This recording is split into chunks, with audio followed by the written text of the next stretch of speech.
요한복음에는 7대 표적이 나옵니다.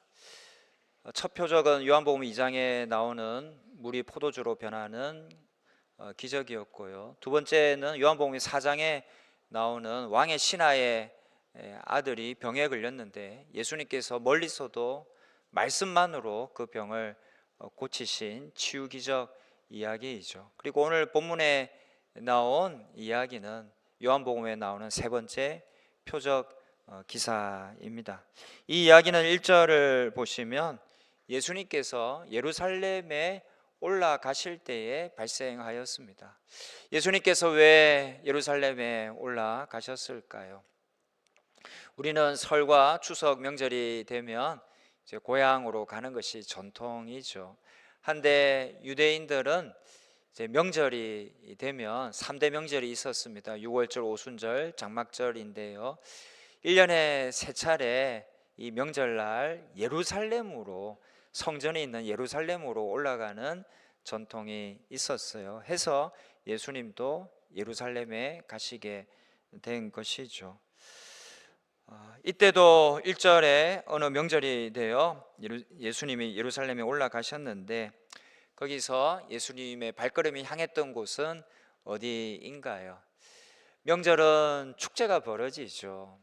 기쁨이 넘치는 날인데 대개 사람들은 축제의 장소로 가곤 합니다. 한데 예수님은 어디로 가십니까? 2절 같이 읽겠습니다. 예루살렘에 있는 양문 곁에 히브리 말로 베데스다라 하는 못이 있는데 거기 행각 5이 있고라고 했습니다. 양문이라고 나와요. 우리 서울에도 옛날 한양 도성이 다 되어 있을 때에 사대문이 있었고 사소문이 있었죠. 이처럼 예루살렘에도 네 방향으로 문들이 있었습니다. 서쪽에는 망대문이 있었고 남쪽에는 쓰레기와 배설물을 버리는 분문이 있었고요. 동쪽으로는 실로암 샘으로 내려가는 샘문이 있었습니다. 그리고 북쪽 문을 통해서는 이제 성전을 향해 나아갈 수 있었어요. 그런데 성전에는 빈손으로 가지 않았죠. 늘 제물을 들고 갔습니다. 그리고 그 제물은 되게 양이 많았습니다. 해서 그 북쪽 문으로는요 양이 자주 지나다녔어요. 해서 북쪽 문의 이름이 뭐였을까요? 양문이라고 이제 2절에 나와 있는 겁니다. 그 문 바로 곁에 뭐가 있었어요? 베데스다 연못이 있었습니다. 저 사진이 아마도 그때 있었던 베데스다 연못의 모습이었을 것이다 이렇게 추정이 되는데요. 베데스다는 베트라는 말과 헤세드라는 말의 합성어입니다. 베트는 집이라는 뜻입니다. 베들레헴이라고 하죠. 그건 빵집이라는 뜻이에요. 베트가 집이고요. 헤세드는 자비라는 뜻입니다. 해서 이 베데스다는 자비의 집이라는 뜻을 지닙니다. 이 베데스다 못은 성전에 사용될 물을 얻기 위해서 인위적으로 형성된 저수조 역할을 했어요. 예루살렘 동쪽에 있는 기드론 계곡의 물도 이 베데스다 못에 모였고요. 빗물도 고여서 저장이 되었을 겁니다. 대개 당시에는 물이 있는 곳에는 환자들이 모여들곤 했어요. 물이 있으면 이제 휴양지가 좀 되지 않습니까? 이 베데스다에도 근데 이 베데스다에는 유달리 많은 환자들이 모여들었습니다. 3절에 보시면 뭐가 나옵니까? 맹인, 시각장애인이죠. 다리 저는 사람, 지체장애인입니다. 그리고 혈기 마른 사람이란 이제 혈액순환이 되지 않아서 이제 손발이 오그라들거나 또 뇌졸중이라고 하죠. 중풍병에 걸린 사람을 가리키는 겁니다. 이들이 아주 많은 병자들이 베데스다 연못에 모여든 거예요. 왜 모여들었을까요? 거기에는 아주 희한한 이야기가 있었기 때문이죠. 우리 4절 보십시오. 이는 천사가 가끔 모세에 내려와 물을 움직이게 하는데 움직인 후에 먼저 들어가는 자는 어떤 병에 걸렸든지 낫게 되밀어라. 여기 요 이제 꺽쇠라고 그러나요? 이 괄호가 되어 있는데 이것은 어떤 사본에는 있고 어떤 사본에는 없다라는 뜻입니다. 전설 같은 게 있었어요. 천사가 한 번씩 물을 움직이는데 움직일 때에 가장 먼저 들어가는 사람의 질병은 어떤 병이든지 다 낫는다라는 겁니다. 여러분, 사실일까요? 네. 사실 천사가 와서 물을 움직이게 한다는 것이나 먼저 들어가는 사람이 낫는다라는 것은 사실이라기보다는 일종의 전설이었고 바람이었을 겁니다. 그러나 물에 빠진 사람은 그 심정이 어때요? 물에 빠지면 뭐라도 잡아요? 지푸라기라도 잡고 싶은 것이 사람의 마음이죠. 지푸라기 잡으면 도움이 되나요? 그게 무슨 소용이 있나요? 아무 소용 없습니다. 그래도 고난 당하는 자는요, 당장 위기 당하는 자는 그거라도 붙잡고 싶은 겁니다. 이 병자들이 바로 그 심정으로 모여든 거예요. 정말 이게 전설 같은 이야기예요. 사실이 아닐 수도 있어요. 그러나 지푸라기라도 찾고 싶은 그런 절박한 마음에서 이 연못에 모여들었던 겁니다. 그래서 지금 물이 동하기만을 기다리고 있는 것이죠. 여러분, 로또 복권을 사보신 적이 있으신지요? 저는 아직 사본 적이 없는데 뭐 한 번씩 사람들이 사잖아요. 그냥 재미로 또 심심풀이로 사곤 하죠. 근데 어떤 사람은 그렇지 않죠. 정말 갈 때까지 다 가서 더 이상 희망의 빛을 발견하지 못하여서 정말 이거라도 정말 희망을 걸고 싶어서 지푸라기라도 잡고 싶어서 로또 복권을 사기도 하죠. 이 가능성은 사실 없죠. 그래도 뭔가 버티려고 살아내려고 애를 쓰는 겁니다. 베데스다 목가의 병자들도 바로 그런 사람들인 거예요. 갈 때까지 다 간 막장에 처한 그런 사람들인 겁니다. 참 안타까운 사람들이죠. 그런데 더 안타까운 것은 그들 간에 또 심한 경쟁이 있었다라는 겁니다. 먼저 들어가는 한 사람만 그 질병이 낫는다고 하니까 물이 동하면 어떤 일이 벌어졌겠어요? 너도 나도 앞 다투어서 아주 그냥 옆 사람은 밀치고 때리고 다리를 걸어서 넘어뜨리더라도 자기가 먼저 들어가려고 아주 살벌한 경쟁이 벌어졌을 겁니다. 이것은 마치 우리 사회와 세상을 보는 듯 합니다. 우리는 다 지금 치열한 경쟁 속에 살아가죠. 여기서 밀리면 끝이다라는 그런 불안감이 우리에게는 있습니다. 우리는 어릴 때부터 땅은 좁고 인구는 많으니까 경쟁 속에 아주 그것도 치열한 경쟁 속에 아마 우리나라는 세계에서 가장 경쟁이 치열한 그런 것을 어릴 때부터 습득하고 배우는 그런 나라일 겁니다. 그러니 청소년이 행복하지가 않죠. 우리나라를 비롯한 온 세계에는 지금 그 치열한 경쟁 속에서 효율은 좀 있을지 몰라도 밀려난 사람이 속출합니다. 낙오하고 절망하고 상처 받고 빈곤층으로 떨어지는 사람들이 속출합니다. 그리고 베데스다 못에서처럼 지금 그 약자들끼리 병자들끼리 낙오자들끼리 또 심한 경쟁이 벌어지고 있는 거예요.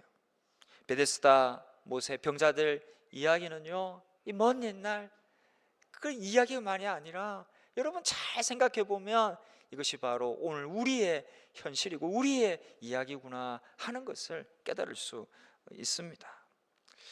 오늘 우리 사회 또 이 세계의 축소판인 것이죠. 유럽에서 생긴 팔꿈치 사회라는 말이 있는데요, 이건 막 수단과 방법을 가리지 않고 팔꿈치를 써서라도 옆 사람을 막 밀쳐내는 거예요. 쓰러뜨리는 거예요. 후려 갈기는 거예요. 그렇게 해서라도 피라미드 위쪽으로 올라가려고 하는 현상, 그것을 유럽에서는 가리켜 팔꿈치 사회라고 했습니다. 지금 베데스다 못도 이 팔꿈치 사회의 축소판인 것이죠. 자비의 집이라고 했지만 자비가 없는 겁니다. 그 축소판에서 또 가장 밀리고 있는 사람이 바로 이 5절에 나오는 38년 된 병자입니다.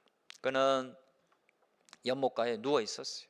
혼자 걸을 수 없는 사람이었습니다. 가족도 그를 버렸는지 아무도 그를 밀어주지 못해 그에 있는 병자들 중에서도 가장 밀려난 사람이었을 거예요.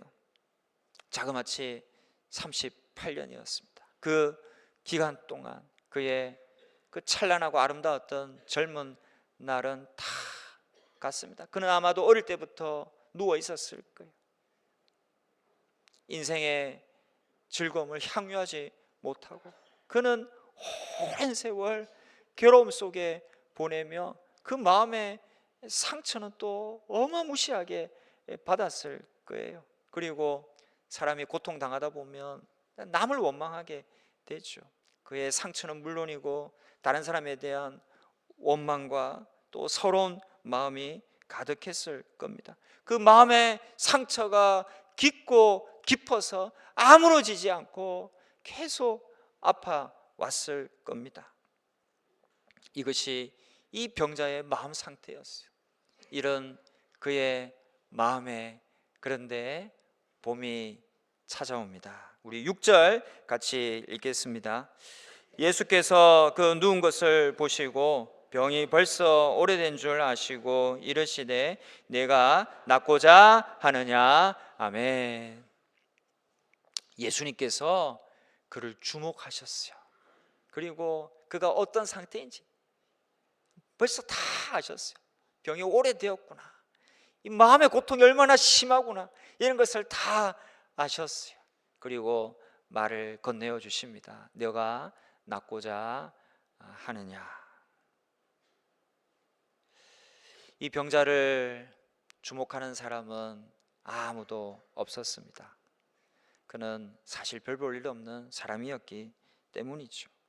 그렇게 세상 모든 사람이 나의 그 모습을 보고 나를 무시하고 따뜻한 시선으로 보지 않을 때에 나의 그 드러난 그 모습이 아니라 내 마음속의 상처를 눈여겨 보시면서 나의 그 오랜 진득한 아픔을 아시고 못났다 하지 않으시고 있는 그대로 품어 주시는 분이 계시죠.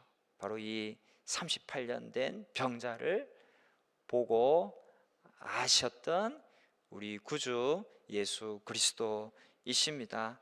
아무에게도 주목받지 못하고 외롭고 구석에 처박혀 있을 때에 누군가 살며시 다가와 알아봐주고 한마디 말 걸어주고 내 마음과 감정을 읽어주면 괜시리 힘이 나고 또 참 그 사람이 고맙지 않습니까? 이 병자가 지금 예수님과 그런 만남을 갖고 있는 것이죠. 다 그 모습만 보고 무시하는데 예수님은 마음을 알아주는 거예요.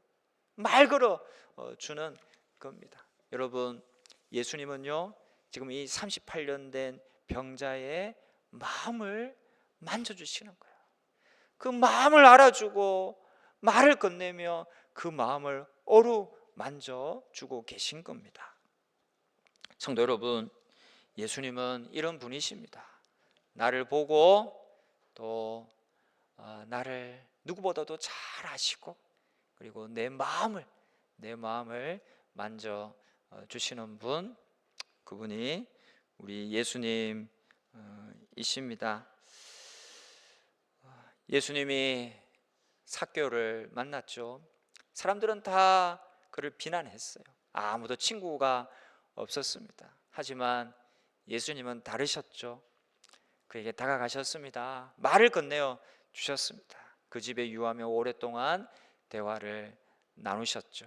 그의 마음을 만져주신 거예요. 그 마음을 만져주신 예수님의 손길을 느끼고 이 삭개오는 놀랍게 변화되어 갔습니다. 우물가에서 한 여인이 예수님을 만났죠. 이 여인은 그냥 물만 뜨고 가려고 했어요. 그저 물을 좀 편하게 뜰 수 있는 방법이나 알려고 했죠. 하지만 예수님은 그녀를 주목하셨고 또 그녀의 상황을 다 아셨어요. 그리고 영적 대화를 나누십니다. 그녀의 마음을 만져주신 거예요. 그녀가 놀랍게 변화되었죠. 완전히 180도 다른 삶을 살게 되었습니다. 예수님이 12의 혈루증 걸린 여인을 만나셨죠. 그 여인은 그저 예수님 옷자락만 잡고 병 치유되면, 혈루증이 치유되면 그냥 끝이다라고 생각했죠. 하지만 예수님은 그녀와의 만남을 거기서 끝내지 않으셨죠. 자기 능력이 나간 것을 알고 그녀를 찾았습니다. 만났습니다. 그녀의 상태를 알아보셨습니다. 그리고 대화를 나누셨죠.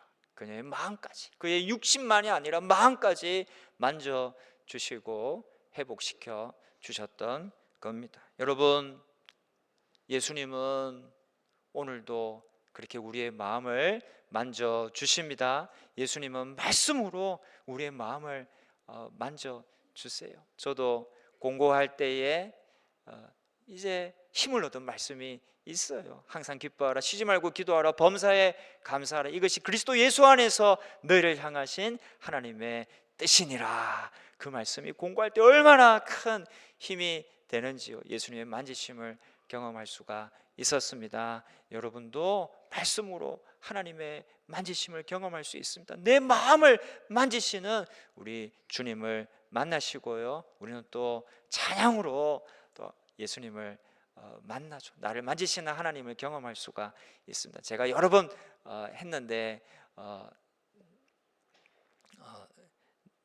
내 아버지 그 품 안에서 내 영혼은 안전합니다. 제가 몇 번째 하는지 모르겠어요.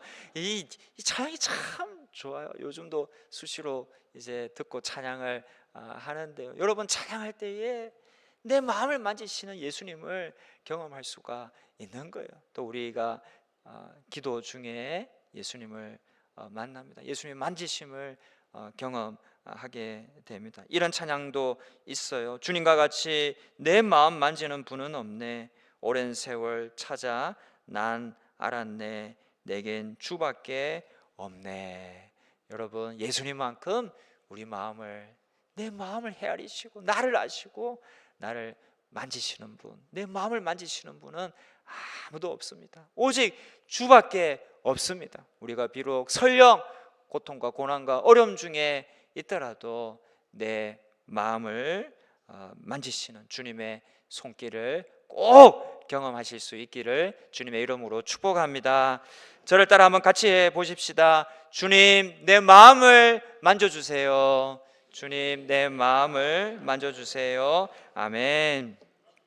이 병자의 마음을 먼저 만져주신 예수님은요, 거기서 또 끝이 아니에요. 8절에 뭐라고 하십니까? 일어나 내 자리를 들고 걸어가라 말씀하셨고, 우리 그때 놀라운 역사가 일어나죠. 우리 9절 같이 읽겠습니다.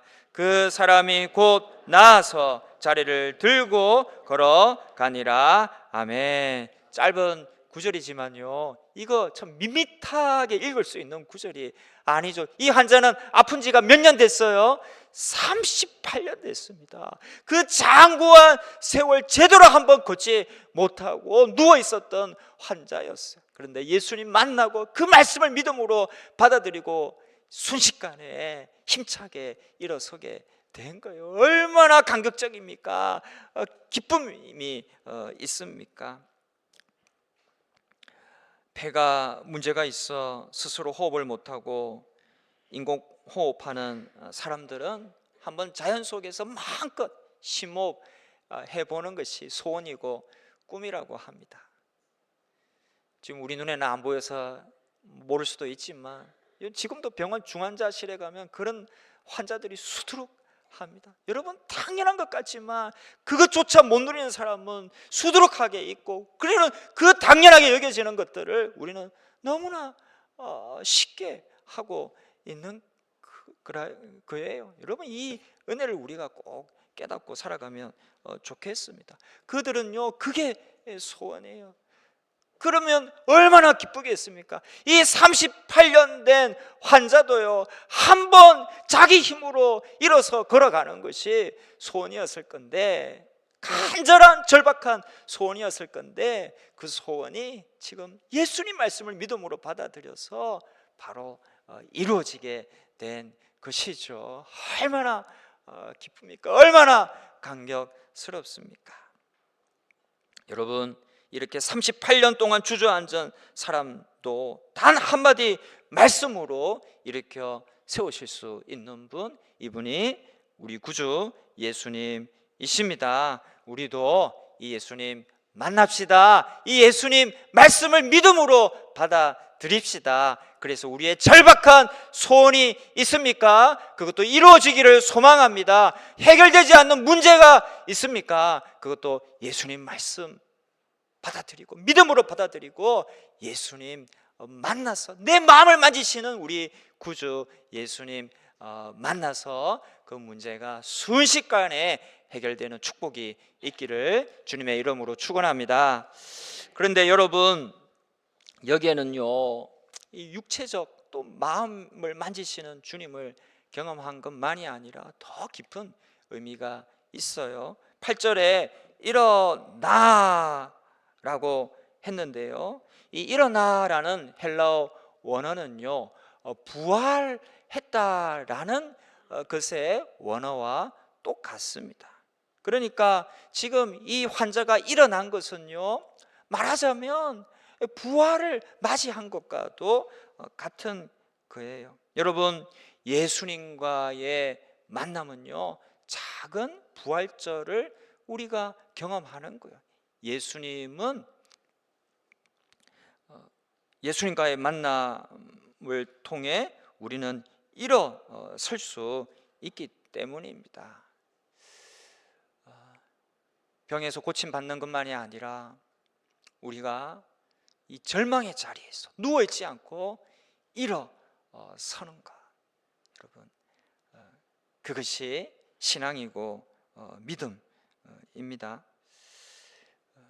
지금 이 환자는요, 그런 믿음까지, 그런 부활의 믿음까지 지금 갖게 되는 것이죠. 강은교 시인의 당신의 손이라는 시에 이런 구절이 나옵니다. 당신이 내게 손을 내미네, 당신의 손이 길을 만지니 누워있는 길이 일어서는 길이 되네. 이 식구처럼 주님의 손이 닿으면 다시 일어서는 거예요. 예수님이 베드로 장모의 손을 잡으셨죠. 베드로 장모가 어떻게 되었습니까? 즉시로 일어나 수종드는 자가 되었다라고 했습니다. 예수님이 나인성 가부의 아들의 장례 형렬에 가셔서 그 관에 손을 대셨습니다. 그때 그 아들이요, 일어났어요. 일어섰어요. 살아났습니다. 예수님께서 죽은 그 회당장 야이로의 딸 집에 가셔서 그 집에 가셔서 그 딸의 손을 잡아주셨어요. 그리고 말씀하셨죠. 달리다금. 그랬더니 그 소녀가 일어났습니다. 여러분, 이렇게 일어서는 것이 신앙입니다. 여러분, 우리가 믿음 생활 하면서 누워있으면 안 되는 거예요. 주저앉아 있으면 안 되는 거예요. 다시 일어서야 되는 겁니다. 그것이 부활신앙이고 부활의 삶을 사는 것이죠. 여기서 이 환자가 일어난 것은 그저 병만 나은 것이 아니라 그런 부활신앙까지 가지고 살아감을 의미하는 것입니다. 우리도 이렇게 살아가야 하는 거예요. 부활신앙 가지고 날마다 주님 말씀 받고 그 말씀을 믿음으로 받아서 날마다 일어서는, 절망 가운데 누워있지 말고 다시 일어서는 삶, 그것이고 부활의 삶을, 부활절을 경험하는 일이 되는 것이죠. 저를 따라 같이 해 보십시다. 부활의 삶을 살자. 아멘. 그리고 여러분, 이 병자가 또 자기 자리를 들고 걸어가죠. 이것은 소명의 자리로 사명을 가지고 나아갔다라는 의미입니다. 우리도 일어납시다. 부활신앙 가지고 다시 일어납시다. 그리고 내게 맡겨진 사명이 무엇입니까? 그걸 생각하며 또 하루하루 그 사명을 잘 감당하는 주님의 사람이 되어야 할 것입니다. 그러면 이 말씀을 우리가 잘 받아들인 셈이 될 것입니다. 성도 여러분, 요즘 우리 모두가 감당해야 할 사명은 무엇일까요? 나라를 위한 이야기를 하지 않을 수가 없는데요. 아시다시피 지난주 초에 우리 국민 모두는 아주 커다란 충격 속에 빠졌습니다. 저는 그 당일날은 몰랐고 그 다음날 새벽 기도회 끝나고 알았는데요. 너무 충격적이고 또 놀라운 일이었어요. 야, 어떻게 이런 일이 이렇게 갑자기 벌어지지, 난데없이 벌어지지, 너무 놀랐습니다. 지금 그리고 세계도 놀랐죠. 세계 여러 나라가 우리 나라를 우려 섞인 눈으로 바라보고 또 주시하고 있습니다. 이 위기를 어떻게 극복해 나가는지 바라보고 있습니다. 여야 간의 극한 대치가 이루어지고 있고 국민들도 굉장히 심란하고 혼란스럽습니다. 모든 것이 법과 원칙에 따라 질서 있게 잘 진행되기를 바라지만 과연 그리 될지, 경제 성장이 멈추어지고 정치적 혼란과 싸움이 계속되고 대외 신인도는 추락하고 이 일이 어떻게 퍼져가고 어떤 파장을 낳을지, 앞으로 얼마나 더 큰 피해가 있게 될지 현재로서는 가늠하기가 쉽지 않습니다. 조금은 암울하고 암담한 현실입니다. 그러나 여러분, 우리 속담에 정말 좋은 말이 있죠. 하늘이 무너져도 뭐라고 했어요? 솟아날 구멍이 있다라고 했습니다. 그리고 그 구멍은 언제나 하늘로부터 임하는 거예요. 하나님이 허락해 주시는 겁니다. 그러기에 이 일을 계기로 우리가 하나님께 더 엎드리는 성도들이 되면 좋겠습니다. 여러분, 그동안 무엇을 위해 기도하셨나요? 우리 나라를 위해 하나님 앞에 더 절박한 심정으로 나아가 엎드립시다. 교만을 멀리하고 겸손히 치유자 되시고 섭리자 되신 우리 주님을 간절히 앙망하기 원합니다. 이때 믿는 자들이 열심히 해야 될 일은 엎드려 주님의 긍휼을 구하고 회개하고 환난 당한 자를 위로하며 이 땅에 정의와 공의가 실현될 수 있도록 위정자들이 하나님을 두려워하고 민심을 두려워하며 정치를 지혜롭게 펼쳐갈 수 있도록 기도하며 또한 각자 나름의 역할을 잘 감당하는 것이다 라고 여겨집니다. 믿는 이들의 겸손히 하나님의 얼굴을 구하는 회개의 기도와 중보의 간구가 이 위기를 조금이라도 더 빨리 벗어나게 할 것이다, 그렇게 믿습니다. 38년 된 병자도 주님의 은혜로 단번에 회복되었습니다. 38년이나 주저앉아 있었지만 그 마음을 만지시는 주님의 손길이 닿았을 때에 병이 씻은 듯 나아서 단번에 일어나 걷게 되었습니다. 우리 민족도 우리 주님이 긍휼히 여기시면, 우리 백성의 마음을 만지시는 우리 주님의 긍휼이 임한다면 이 짙은 위기에서도 단번에 벗어나 일어나 걷게 될 줄로 믿습니다. 우리나라가 어떤 나라입니까? 우리나라 보통 나라 아니죠. 그 숱한 내후 외환의 위기, 수많은 전란이 있었지만 그래도 버티고 이기고 승리한 나라입니다. 우리나라 애국가는 정말 멋진 애국가 같아요. 여러분, 그 모든 손길에 하나님이 도우심이 있었고 그것을 이 애국가는 잘 나타내죠. 동해물과 백두산이 마르고 닳도록. 그 다음에 뭔가요? 하나님이 보호하사라고 했습니다. 이 애국가의 작사자가 안창호 선생님이라는 설도 있고 윤치호 씨라는 설도 있는데요. 또 그건 설이고 또 정확하게는 잘 모른다고 합니다. 아마도 두 분 중에 한 분이 지었을 가능성이 굉장히 높은데, 여러분, 두 분은요 굉장히 독실한 크리스찬입니다.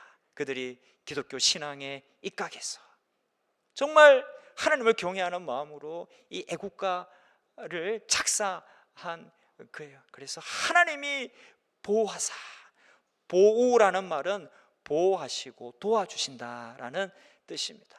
하나님이 보호하시고 도와주시는 나라, 이 역사, 반만년 역사를 통해 증명되었고 애국가 가사에도 그 마음을 담은 놀라운 나라입니다. 그렇게 하나님이 보호하시고 도와주시는데, 여러분, 이 나라가 어떻게 망하겠어요? 어떻게 위기에서 벗어나지 못하겠습니까? 틀림없이 벗어날 것입니다. 속히 일어나 걸어가게 될 것입니다. 이 세계 속에 우리나라가 해야 할 역할을 또 훌륭히 감당하는 나라가 될 것입니다. 하나님은 속히 우리나라를 정상으로 회복시켜 주실 것입니다. 우리나라 만세라고 하지 않습니까? 오랜 세월 동안 이어질 나라가 될 것입니다. 여러분, 하나님이 보호하시는 나라입니다. 오랫동안 이어질 나라가 될 것입니다. 그리 될 것을 믿읍시다. 믿음을 가집시다. 그리고 또 간절히 그리 될 것을 소망하고 우리 나라를 위해 이전보다 더욱더 절박한 마음으로, 애끓는 심정으로 기도하며 하나님의 다스림을 구하는 그런 저와 여러분 다 되시기를 주님의 이름으로 축원합니다.